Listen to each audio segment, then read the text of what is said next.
जय हिंद। देखिए, बांग्लादेश में अभी जो हालिया घटना हुई है और शेख हसीना को वापस भारत में शरण लेना पड़ा है, कोई ऐसा नहीं है कि ये पहली बार शरण ली है।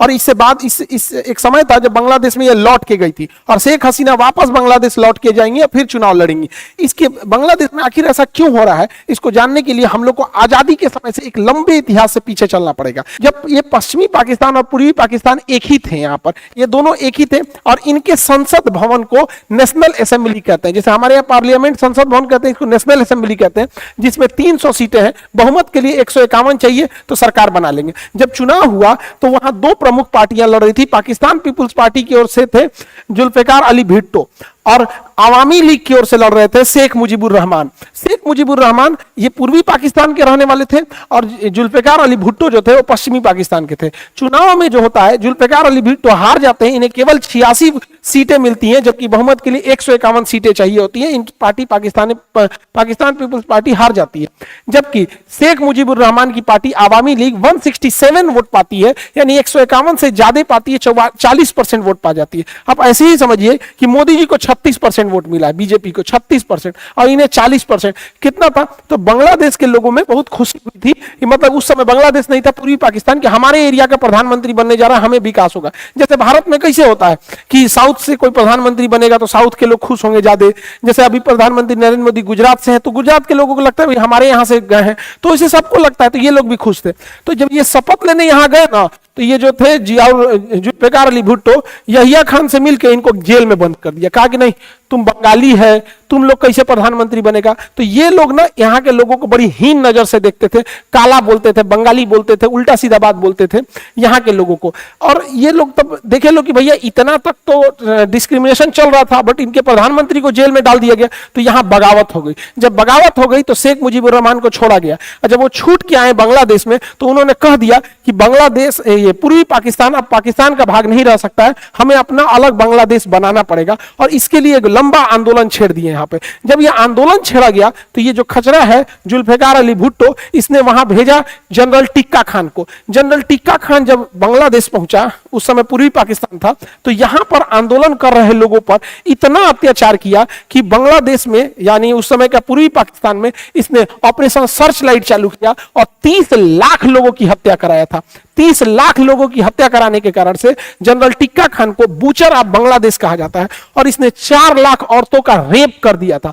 अपने देश की 4 लाख महिलाओं का रेप किया और यह कह के किया कि रेप करो ताकि इससे जो अगली बच्चे पैदा होंगे रेप के कारण, तो वो पश्चिमी पाकिस्तान का डीएनए उसमें ज्यादा पाया जाएगा और वो लोग आजादी की मांग नहीं उठाएंगे। यहां पर इस तरह का ये नीच आदमी था। इस जघन्य अपराध के बाद यहां पूर्वी पाकिस्तान से शरण लेने के लिए भारत में लोग भागने लगे, जैसे तैसे अपनी जान बचा के भागने लगे। यहां इंदिरा गांधी की सरकार थी और मानेक शाह हमारे उस समय के जनरल साहब थे, तो इन लोगों ने भी तैयारी कर ली थी कि आगे कुछ होने वाला है। तो बांग्लादेश के लोगों ने, वहां के लोगों ने एक अपनी अलग संगठन बनाई, मुक्ति वाहिनी। मुक्ति वाहिनी को भारत का खुला सपोर्ट था और मुक्ति वाहिनी के लोग थे वो बांग्लादेश के ही लोग थे। वहां पे वो कह रहे थे कि अब हम पाकिस्तान में नहीं रहेंगे, हमें अलग देश चाहिए। जबकि यहाँ पे जो जनरल टिक्का खान था उसने 3 ब्रिगेड बनाया था, अल बद्र, अल शम्स और रजाकार, जिसमें सबसे जालिम जो थे सब वो रजाकार थे। सबसे ज्यादा रेप किया, सबसे ज्यादा मर्डर किया तो ये रजाकार थे सब। रजाकारों की संख्या 50,000 थी। ये 50,000 मिलके 30 लाख लोगों को मार दिए सब और 4 लाख से ज्यादा महिलाओं का रेप किए सब यहाँ पर। और इधर से लड़ रही थी मुक्ति वाहिनी। मुक्ति वाहिनी का भारतीय इंडियन आर्मी सपोर्ट कर रही थी। अंततः मुक्ति वाहिनी की जीत हुई और ये पाकिस्तानी बेशर्मों ने 93,000 फौज ने सरेंडर किया। दुनिया का इतिहास है कि 93,000 फौजों ने सरेंडर नहीं किया। देखिए, हथियार जमीन पे फेंक दिए लोग, अपना बेल्ट उल्ट उतार के ऐसे सरेंडर करके यहाँ नियासी साहब सरेंडर कर रहे हैं यहाँ पे। और ये बहुत आइकॉनिक फोटो है यहाँ पर। तो यहाँ हो गया, इस प्रकार बांग्लादेश का निर्माण हुआ। अब बांग्लादेश का निर्माण हुआ, यहीं से विवाद चालू हुआ। पाकिस्तान देखना नहीं चाहता था शेख मुजीबुर रहमान को, और शेख मुजीबुर रहमान का साथ दिए थे उस समय के आर्मी जनरल जियाउर रहमान। तो जियाउर रहमान और शेख मुजीबुर रहमान दोनों मिलकर बांग्लादेश की स्वतंत्रता में आंदोलन में भाग लिया था। लेकिन जियाउर रहमान का कहना था कि हमारा उतना नाम नहीं हुआ, ज्यादा नाम इनका हुआ। रीजन क्या है, ये पॉलिटिशियन थे, वो सेना के आदमी थे, तो सेना के आदमी का बैकग्राउंड उतना पता नहीं चलता यहाँ पे। तो यहाँ पर इन्हें फादर ऑफ बांग्लादेश कहा जाता है। बांग्लादेश की स्थापना किया और जैसे हमारे यहाँ father of nation Mahatma Gandhi को कहते हैं, वहां शेख मुजीबुर रहमान को कहते हैं। ये भारत के प्रति बड़ी अच्छा इनका विचारधारा था, सेकुलर विचारधारा के थे और सबको लेके चलने वाले थे। लेकिन पाकिस्तान इनके पीछे पड़ा था और पाकिस्तान चाहता था इन्हें मरवा दिया जाए, और हुआ भी ऐसे ही। आजादी के महज 1972 में पाकिस्तान ने मान्यता दिया बांग्लादेश को। 3 साल बाद 15 अगस्त 1975 को 15 अगस्त 1975 को शेख मुजीबुर रहमान अपने घर में थे। उस समय आर्मी के कुछ लोग आए, आर्मी वाले कुछ वर्दीधारी इनके घर में घुसे और घर में घुस के गोलियां चलाने लगे। जब गोलियां चलाने लगे तो ये सीढ़ियों से उतर रहे थे, तो यहीं पे गोली मार दिया गया। इन्हीं सीढ़ियों पे शेख मुजीबुर रहमान को गोली मार दिया गया और उनके घर में 17 लोगों को मार दिया गया। हद तो तब हुआ जब उनके 10 साल के लड़का को भी मार दिया गया। 10 साल के लड़का को गोली मारा गया। सोचिए, एक परिवार में जब 17 लोग की मौत होगी तो क्या बीतता होगा। शेख मुजीबुर रहमान का पूरा खानदान उजाड़ दिया गया था। एक आदमी की मृत्यु होती है तो हालत खराब हो जाता है, और यहां पर इन्हें इतनी बेरहमी से मारा गया और लाश को ऐसे दफनाया गया था। सोचिए पाकिस्तान वाले कितने निर्मम हत्या के। अरे भाई, अगर किसी की जान ले भी लियो, अब मर गया है, तो अब मरने के बाद लाश से क्या बदतमीजी करना है। एक गड्ढा में जानवर की तरह लाश दफनाए थे सब। केवल इनकी 2 बेटियां बच गई थी, शेख रेहाना और शेख हसीना, क्योंकि इनके हस्बैंड जर्मनी में थे उस समय, तो ये जर्मनी में थे उस समय, तो जर्मनी में थी। तो पाकिस्तान की जो आईएसआई थे सब, उनका कहना था 17 लोग को मार दिए, ईदुगो को और मार देते हैं, नहीं तो ये दिक्कत करेंगे सब। यह बात पता चल गई भारत को। भारत को पता चल गई कि पाकिस्तान की आईएसआई शेख हसीना और शेख रेहाना को जर्मनी में मारना चाहते हैं। तो इंदिरा गांधी ने उन्हें भारत में एसाइलम दे दिया, शरण दे दिया कि आप भारत में रहिए तब तक जब तक बांग्लादेश की स्थिति सही नहीं हो जाती है तब। और जैसे बांग्लादेश की स्थिति सही हो जाएगी, आप वापस जाके वहां चुनाव लड़िएगा और फिर सत्ता संभालिएगा। यही कारण है कि शेख हसीना भारत का बहुत समर्थन करती हैं, क्योंकि शेख हसीना जिंदा है तो उसके कहीं ना कहीं उसके पीछे भारत का हाथ है। अगर भारत को शरण नहीं दी रहती तो इन लोग को बहुत मुश्किल हो जाता, क्योंकि आईएसआई इनके पीछे पड़ी हुई थी। हुआ क्या, वहां पर 1975 में शेख मुजीबुर रहमान की हत्या हो जाती है। तो शेख मुजीबुर रहमान के साथ जो सेनापति लड़ रहे थे जियाउर रहमान, जो ये कह रहे थे कि हमको क्रेडिट नहीं मिला, अब इनके हाथ में सत्ता आ जाती है। तो जियाउर रहमान के हाथ में सत्ता आ जाती है, लेकिन बांग्लादेश की जो सेना थी वो इनको भी नहीं देखना चाहती है। ये एक दिन चटगांव दौरे पर थे, तो 30 मई 1981 को सेना ने इनके घर में भी घुस के ऐसे ही हत्या किया जैसे शेख मुजीबुर रहमान के किया था। तो इनका हत्या कर दिया गया जियाउर रहमान की, और इनकी पत्नी का नाम था खालिदा जिया। और खालिदा जिया जो थी विधवा हो गई वहां पर, तब वो एक विधवा जीवन जीने लगी वहां पर। तो और इनको मरवाने वाले थे जनरल इरशाद, तो यहां इनकी भी हत्या हो गई। जब जियाउर रहमान की हत्या होती है 1981 में, तो इंदिरा गांधी को लगता है कि यही समय है शेख हसीना को भेजने के लिए। तो वो क्या करती हैं, शेख हसीना को वापस बांग्लादेश में भेजती हैं कि देखिए अब अपोजिशन में कोई नहीं है, यही समय है आपके जाने का। तो 1981 में वापस शेख हसीना बांग्लादेश जाती हैं और अपने पिता की पार्टी जो आवामी लीग थी, तो पाकिस्तान जब था एक में तो आवामी लीग था, जब विभाजन हो गया तो इसका नाम हो गया बांग्लादेश आवामी लीग। तो इन्होंने बांग्लादेश आवामी लीग की अध्यक्ष के पद पे गई और वहां चुनाव लड़ी, और उसके बाद मुख्य विपक्षी पार्टी जो हो गई, जियाउर रहमान की विधवा जो थी उनका नाम खालिदा जिया था। अब देखिए आरोप प्रत्यारोप का दौर कैसे चालू होता है। शेख हसीना का कहना है कि मेरे पिताजी की हत्या इन लोगों ने कराया था, खालिदा जिया ने कराया था। खालिदा जिया का कहना है कि मेरी पति की हत्या, जियाउर रहमान की हत्या इन लोगों ने कराया था। यानी ये अपने पिता की हत्या का आरोप इनमें लगा रही हैं, ये अपने पति का आरोप इन पे लगा रही हैं। आज तक इन दोनों बेगमों की लड़ाई में बांग्लादेश के लोग घिस रहे हैं यहां पर। तो ये दोनों एक दूसरे पे आरोप प्रत्यारोप लगाती हैं, लेकिन अब दोनों यही चुनाव में रहते हैं। इनकी पार्टी का नाम हो जाता है बांग्लादेश आवामी लीग और इनकी पार्टी का नाम हो जाता है बांग्लादेश नेशनलिस्ट पार्टी, बीएनपी हो जाता है यहां पर। अब देखिए होता क्या है, 1986 में, 96 में, 81 में ये आई थी और 1996 में ये चुनाव जीत जाती हैं। शेख हसीना चुनाव जीत जाती है 1996 में, और उसके बाद वो सत्ता संभालती हैं। और सत्ता संभालने के बाद पाकिस्तान समर्थित कट्टरपंथी लोग जमाते इस्लामी वगैरह पे प्रतिबंध लगा देती हैं। लेकिन 1996 में 15 अगस्त का दिन था जब इसी घटना को याद किया जा रहा था कि शेख हसीना जो थी एक दुख का मतलब दुख मना रही थी कि 15 अगस्त 1975 को इनके पूरे परिवार को मार दिया गया था। तो हर साल बांग्लादेश में 15 अगस्त के दिन शोक के तौर पे मनाया जाता है। ये क्या की खालिदा जिया कि 15 अगस्त को अपना जन्मदिन का केक काट दिया, भव्य तरीके से केक काट दी। इतना नीच हरकत करने की जरूरत इसे से नहीं थी, किसी के परिवार में 17 लोग को मार दिया गया है, उस दिन आप जबरदस्ती अपना बर्थडे केक काटिएगा तो अच्छा बर्थडे रहता तो केक काटती, इसका 15 अगस्त को बर्थडे नहीं है, जबरदस्ती ये बर्थडे मनाई। कैसे? तो देखिए इसके पासपोर्ट में इसका बर्थडे 19 अगस्त है, मैरिज सर्टिफिकेट में 9 अगस्त है, मार्कशीट में 5 अगस्त है और इसकी अपनी बायोग्राफी में 19 अगस्त है। यानी इसका ओरिजिनल डेट ऑफ बर्थ अगस्त 15 अगस्त नहीं है। लेकिन यह शेख हसीना के जख्मों पे मतलब नमक रगड़ने के लिए जिस दिन इनके परिवार के 17 लोगों की हत्या हुई, अपना जन्मदिन मनाने लगी, इस वजह से इन दोनों की लड़ाइयां और गहराते गई यहां पर। और यही दो ठो विपक्षी नेता में रह गए लोग पार्टी में लड़ाई, मतलब चुनाव में। तो 1996 से 2001 तक शेख हसीना थी, उसके बाद 2001 में जब चुनाव हुआ तो खालिदा जिया जीत गई, 2001 से 2006 तक ये रही। बट इन दोनों में गड़बड़ी क्या है ना, घर में कैसे दो महिला लड़ती हैं सब, इस देश में दोनों महिला लड़ रही थी सब, एकदम भयानक, एकदम बकोटा बकोटी।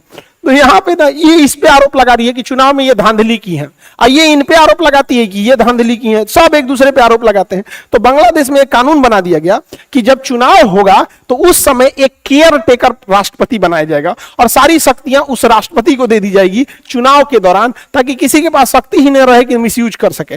तो केयर टेकर राष्ट्रपति का कंसेप्ट आया कि भैया यही केयर टेकिंग करेंगे, चुनाव इन्हीं के मद्देनजर अच्छा से होगा। तो केयर टेकर राष्ट्रपति बनाया गया फखरुद्दीन अहमद को। फखरुद्दीन अहमद और खचरा निकला। ई का किया कि इसको केयर टेकर बनाया गया। अब तो कहा कि ठीक है केयर टेकर होगा, आप लोग से शक्तियां ले ली जाती हैं, चुनाव होगा। जैसे शक्ति ले लिया ना तो दोनों को जेल डाल दिया, कहा भागो यहां से, हम रहेंगे राष्ट्रपति। पूरा शक्ति अपने ले लिया, 2 साल तक सत्ता खुद चलाया, 2006 से 2008 तक। 2006 में चुनाव होने वाला था, तो गजब बंदरबाट हो गया, दोनों को जेल डाल दिया। बाद में सुप्रीम कोर्ट का हस्तक्षेप हुआ तो जेल से बाहर निकली और 2008 में शेख हसीना जीत गई। 2008 से 13 तक जीती, फिर 13 से 18, 18 से 24 जीती, बीच में कोरोना की वजह से थोड़ा डिले हुआ था, और फिर 2024 में चुनाव हुआ, फिर जीत गई। ये चौथी बार प्रधानमंत्री बन रही है शेख हसीना, जिस वजह से इन्हें डिक्टेटर कहा जाने लगा। और ये चुनाव में हारने लगी खालिदा जिया, ये कट्टरपंथी है, पाकिस्तान के समर्थित है। दूसरा, इनके ऊपर 1.5 करोड़ रुपया के घोटाले का आरोप लग गया, 2018 में जेल चली गई। तो खालिदा जिया का करियर खत्म हो गया था और शेख हसीना प्रधानमंत्री बनकर जीत गई। भारत के लिए बहुत अच्छा है। शेख हसीना का एक और लड़ाई हो गया मोहम्मद यूनुस के साथ। मोहम्मद यूनुस बहुत अच्छे इंसान हैं। बांग्लादेश में इन्होंने देखा कि लोगों के पास पैसे की कमी है, उनके पास आइडियाज की कमी नहीं है, पैसे की कमी है यहाँ पर।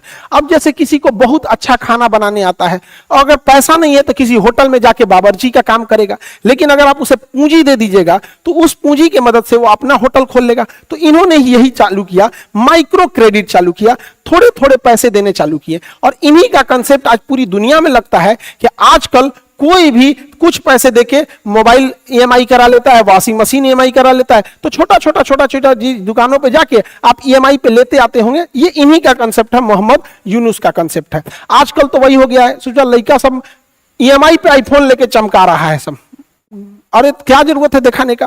तो ये वाला कंसेप्ट इनका था।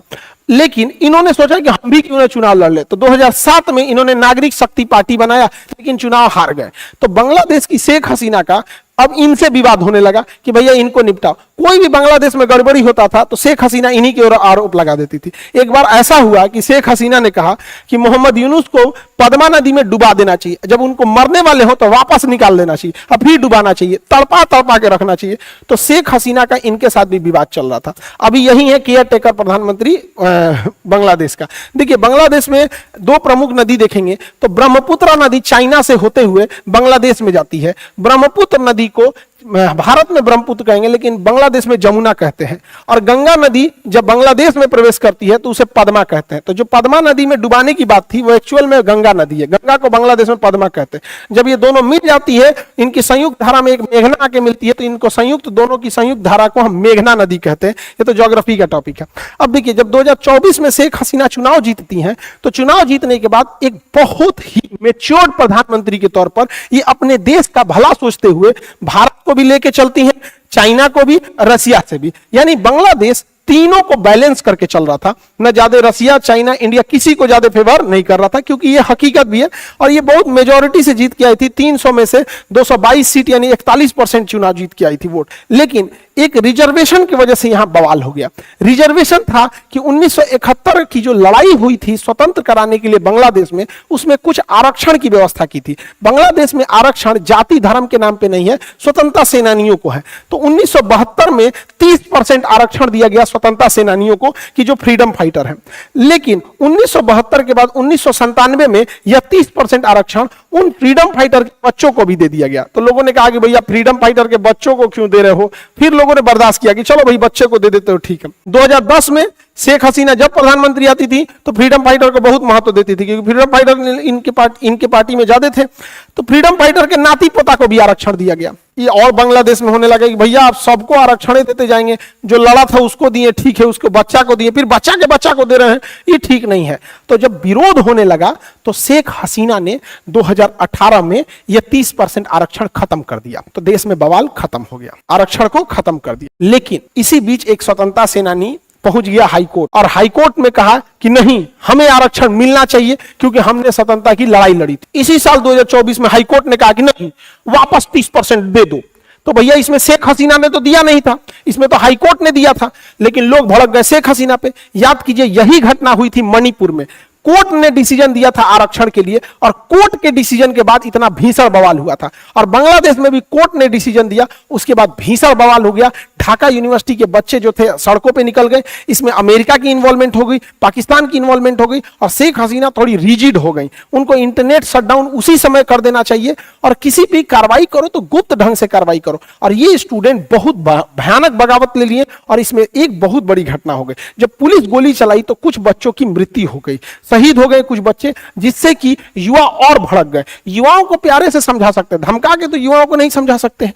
इसी बीच जब आंदोलन चल रहा था तो मीर मगदो नाम का एक व्यक्ति था, मीर मगदो था, वो पानी पिलाता था सबको, जो आंदोलनकारी थे, पानी पी लो पानी पी लो पानी पी लो। तो इसी दौरान जब पुलिस गोली चलाई ना तो उसको लग गया। अब भीषण और बवाल हो गया कि भैया वो तो पानी पिला रहा था, आंदोलन नहीं कर रहा था, तुमने गोली मार दिया। और उग्र हो गया आंदोलन। इसी बीच यूनिवर्सिटी के 3 विद्यार्थी, नाहिद, आसिफ और अबू बकर, इन 3 जो मेन लीडर थे, पुलिस इनको उठा लेती है अलग अलग जगहों पे, और सिविल ड्रेस में पुलिस उठा लेती है। और इन लोग को इतना मार मारती है, इतना मार मारती है, अब मार के अब वीडियो बनवाती है। तो ये लोग कहते हैं आंदोलन मत कीजिए, लेकिन जब मारे रहेंगे तो पता चल जाएगा। तो ये लोग कहते हैं कि जरूर इन लोगों ने अरेस्ट किया है। तो बांग्लादेश की पुलिस कहती है नहीं, हमने अरेस्ट नहीं किया है, पता नहीं कहां से वो वीडियो बना है। तब तक इसी बीच बांग्लादेश पुलिस जब इसमें नाहिद को उठा रही थी तो उस दौरान एक वीडियो बन गया था कि पुलिस अरेस्ट करके ले जा रही है। अरे बांग्लादेश का पुलिस, तुम लोग को इतना बुद्धि नहीं है कि इन लोग को जब उठा रहे हो तो सिविल ड्रेस में उठाओ। अच्छा, एसटीएफ सिविल ड्रेस में ही उठाई थी, लेकिन उनके गाड़ी पे लिखा हुआ था पुलिस। बकलोल कहीं का भाड़ा पे बोलोरो ले आता, पता नहीं चलता। तो किसी ने वीडियो बना लिया था कि पुलिस ने उठा के ले गई है। फिर पुलिस के ऊपर दबाव बना तो पुलिस इन तीनों को छोड़ी। जब इन तीनों को छोड़ी तो मीडिया वाले पूछे कि आपने ऐसा वीडियो क्यों बनाया था कि आंदोलन रद्द कर दिया जाए। तो उन्होंने अपना कपड़ा हटा के और जब जख्म दिखाया मारपीट का, और रो रो के जब वीडियो बनाए, तब पूरा उग्र हो गया बांग्लादेश और कहे कि अब सीधा कूच करते हैं, मार्च करते हैं। कहां पर? बांग्लादेश में शेख हसीना के भवन पर। और इस दौरान पूरी भीड़ शेख हसीना के दरवाजे तक चलने लगी। शेख हसीना ने हाई प्रोफाइल मीटिंग बुलाया, जिसमें वकारुज्जमा सेनापति भी उसी में उपलब्ध थे। वहां पर सेनापति के साथ ही इंटेलिजेंस हेड जो थे वकारुल हसन थे, और साथ ही वहां पर जो NSA national security adviser Tariq Hasan Siddiqui भी थे। ये तीनों लोग मिलकर शेख हसीना को कहें कि हम भीड़ को कंट्रोल नहीं कर पाएंगे, हम लाठी नहीं चार्ज कर सकते हैं, गोली नहीं चार्ज कर सकते, आप यहां से चले जाइए, बांग्लादेश छोड़ के आप चली जाइए। ये जाने को रेडी नहीं थी। तो इनके बच्चे को अमेरिका में फोन लगाया गया और इनकी बहन से जब बात कराया गया तो इन लोगों ने समझाया कि भीड़ ने ही 17 लोगों को मार दिया था घर में घुस के, आप ही बची हैं, एगो अब खाला बचल है, चल आइए फिर कभी जाइएगा वापस। तो 40 मिनट का समय दिया गया और सेनापति ने इन्हें वापस हेलीकॉप्टर से फिर जहाज में बैठा के भारत भेज दिया। जबकि ये सेनापति बनने लायक नहीं थे, वकारुज्जमा सेकंड सीनियर थे।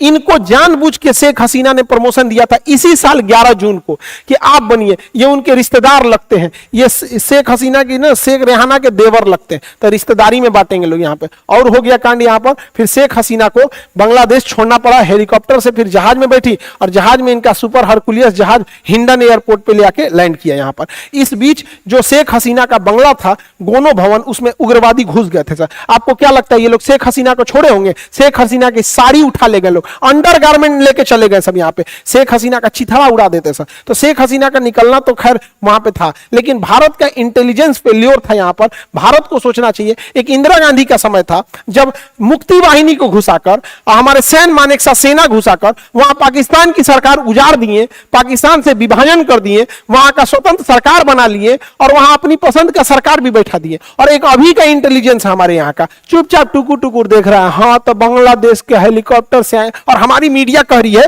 कि शेख हसीना की जहाज के पीछे हमने 2 राफेल लगा दिया था कि सुरक्षित वापस आ सके। हाँ मतलब अरे बैल तो एकरों में अपना काबिलियतें दिख रहा है।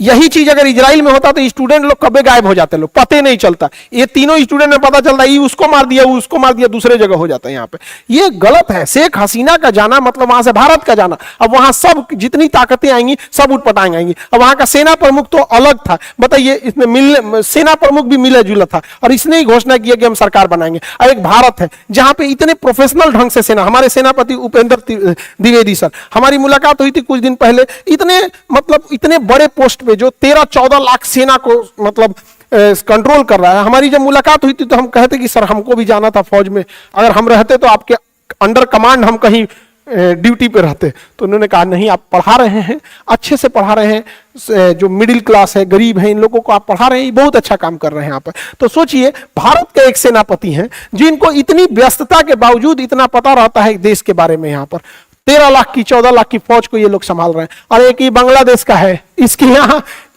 सेनापति इतना लोगों को रोक नहीं पाया, बताइए इतना भीड़ को नहीं रोक पाया। अब वही भारत की सेना को दे दीजिएगा तो कचूमर निकाल दिए रहते। तो खैर सैल्यूट हो हमको भारत की सेना, हमारे पूरी सेना के ऊपर जो इतना डिसिप्लिन तरीके से प्रोफेशनल ढंग से देश की सेवा करते हैं।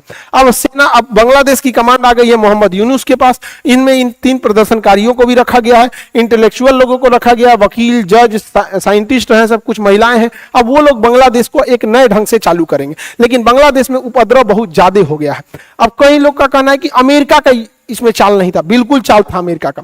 अमेरिका देख रहा था कि बांग्लादेश कैसे इंडिया को भी बैलेंस कर रहा है, चाइना को भी, रसिया को भी बैलेंस कर रहा है, इसलिए अमेरिका को यह पसंद नहीं आ रहा था। इसीलिए अमेरिका चाल चलने लगा और बार बार बोलता था कि बांग्लादेश में चुनाव अच्छा से नहीं हुआ है। भैया अमेरिका में कौन सा चुनाव अच्छा से हुआ था? ट्रंप तो खुदे आरोप लगा रहे थे उनको जबरदस्ती हराया गया यहाँ पे।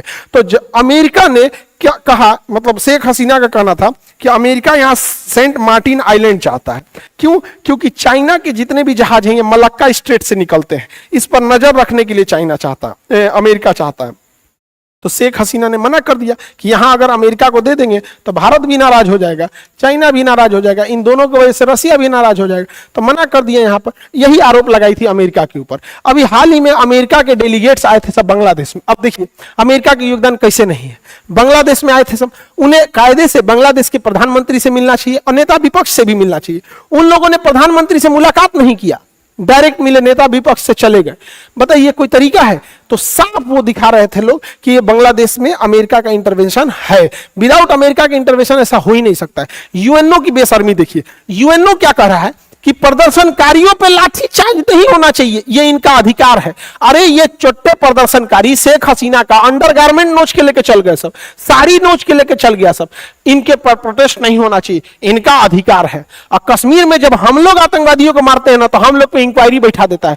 अब बांग्लादेश में हिंदुओं के साथ, माइनॉरिटी के साथ अत्याचार बढ़ जाएगा। अब कौन रोक सकता है उसको बढ़ने से? लिए सरकार जो थी शेख हसीना की वो न्यूट्रल सेकुलर सरकार थी, अब उस पर बढ़ जाएगा। अब सरकार इस पे कितना रोक सकती है? यहाँ पर दूसरे की गवर्नमेंट है। और वहां पर शेख मुजीबुर रहमान का पुतला गिरा दिया सर। क्या ये स्टूडेंट है? सब नहीं है सर। और हम लोग कह रहे हैं बहुत गलत हुआ, शेख मुजीबुर रहमान का पुतला नहीं गिराना चाहिए। अब भारत में जब गांधी जी लोग को मारते हैं लोग, तो इनकी जो कहते हैं लोग नाथूराम गोडसे की जय, तो दुनिया हम लोग को का तारीफ करती होगी। जब हम लोग बांग्लादेश को कहते हैं, इतना समझते कि भाई तुम्हारा देश का राष्ट्रपिता है उसको पुतला मत फूको, तो हम लोग में भी यही होता है। तो रेडिकलाइज नहीं होना चाहिए, देश के लिए अच्छा बात नहीं है। अभी भारत को यही मौका है कि चिकन नेक जो 22 किलोमीटर है, चौहर के अपना कब्जा कर लो। ससुरा तो नहीं लो, या तो शेख हसीना वापस जाएंगी तो हम लोग लौटा देंगे, और नहीं तो ले कब्जे कर लेते हैं यहाँ पे, वरना चाइना यहाँ के बैठ जाएगा। तो यही मौका है बढ़िया से कब्जिया लेने का यहाँ पे। अभी भारत से बहुत सारी कंपनी बांग्लादेश को बिजली सप्लाई कर रही थी, Adani group, NTPC, power grid corporation. अब बांग्लादेश के लोग हम लोग का बिजली फूंक दिया तुम लोग, और 8,000 करोड़ बिजली बिल अभी तक नहीं दिया। बांग्लादेश वाले हम लोग का बिजली दे दो, बिल दे दो, इतना फूंक दिया यहाँ पर। तो आप लोग को ये समझ में आया होगा। और अभी सुबह 7 बजे पॉलिटी चल रहा है, 8 बजे ज्योग्राफी, 9 बजे फिजिक्स स्टार्ट होगा और 10 बजे इंडियन मैप। तो सुबह का नींद त्यागिए, 7 बजे से देखिए, 7 बजे से पॉलिटी, 8 बजे ज्योग्राफी, 9 बजे फिजिक्स, 10 बजे आपका इंडियन मैप, और फिर 5 सितंबर को आ जाएगा दरोगा बैच का, यहाँ पर दिसंबर में दरोगा एग्जाम भी ले लेगा। तो आई होप आप ये सब टॉपिक समझे होंगे। यहाँ बीपीएससी बैच भी स्टार्ट होने वाला है 10-12 सितंबर के आसपास में यहाँ पर, तो आप इस सारे टॉपिक को समझे होंगे। मिलेंगे नेक्स्ट क्लास में। जय हिंद।